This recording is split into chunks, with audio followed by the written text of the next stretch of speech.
Hi class, this is Donna Montgomery, and I'd like to talk to you today about Chrysalis, the 1989 through 91 work from Stephen Cox.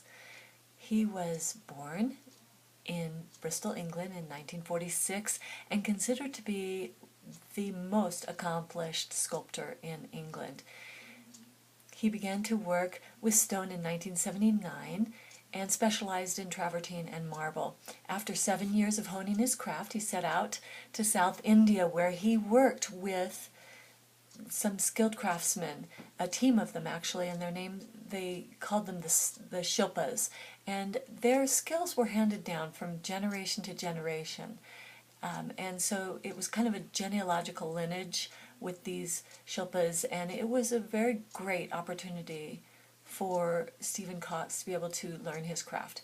He worked with indigenous stones like black granite, and he kept his studio for about 25 years. I think he still has that studio.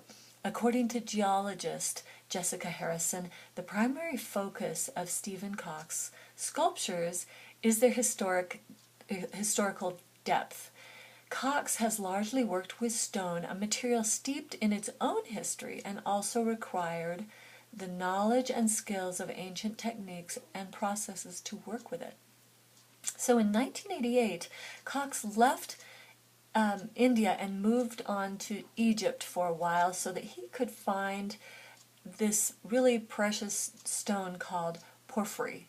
Porphyry, the quarries that were there had been essentially abandoned since the 5th century. So he was really thrilled to be able to work with this stone. Porphyry was considered to be in the geological world the hardest stone, that presented kind of a unique challenge for Cox, but he was up for it.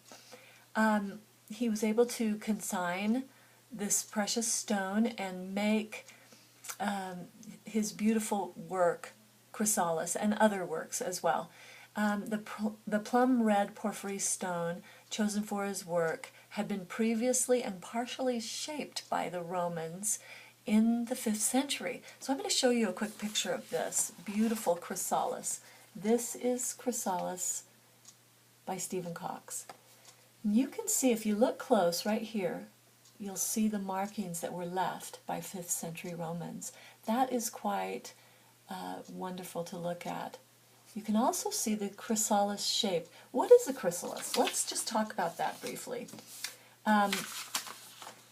Here is, we know the chrysalis. Here's a chrysalis right here.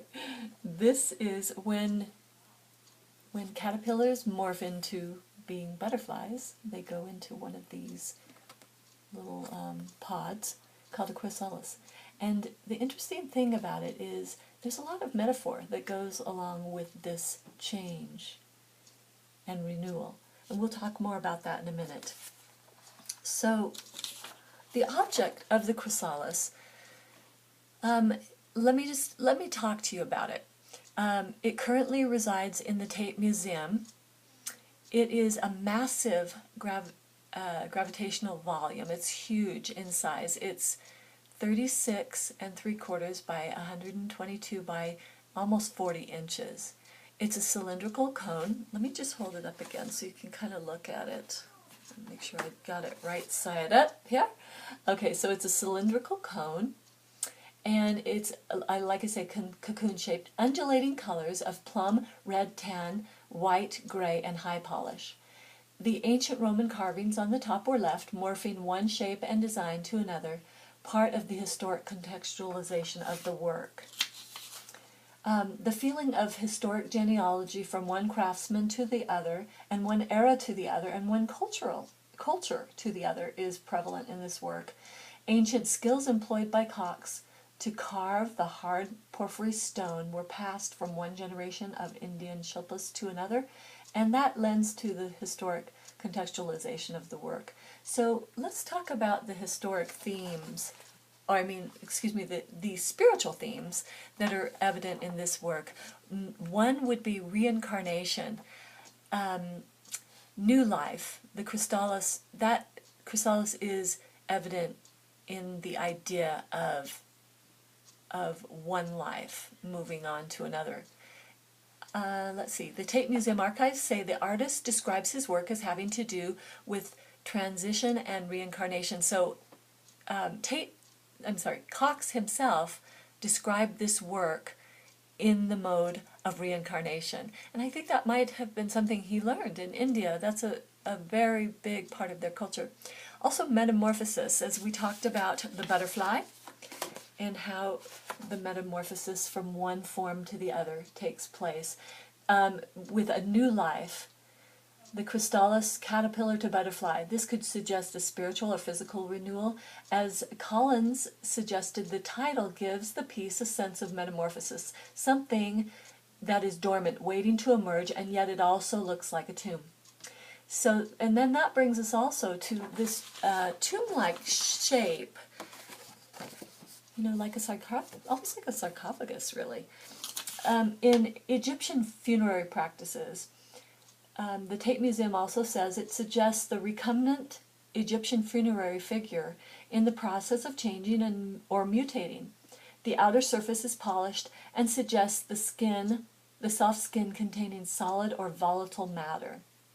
So I'd just like to conclude that this is a very significant piece, that Cox created this chrysalis sculpture from a very rare stone, as we've talked about, a very hard stone to carve.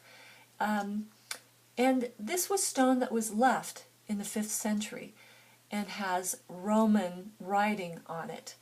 The historic and spiritual value of this beautiful chrysalis cannot be underestimated at all. And also the chrysalis forms a continuum from one historic period of time to another, and a spiritual feeling of renewal from one period of time to another, as well as the genealogical craftsmen that were used in this process to carve it. It just contextualizes it to a fantastic piece. So thank you so much for listening, and we'll talk to you later.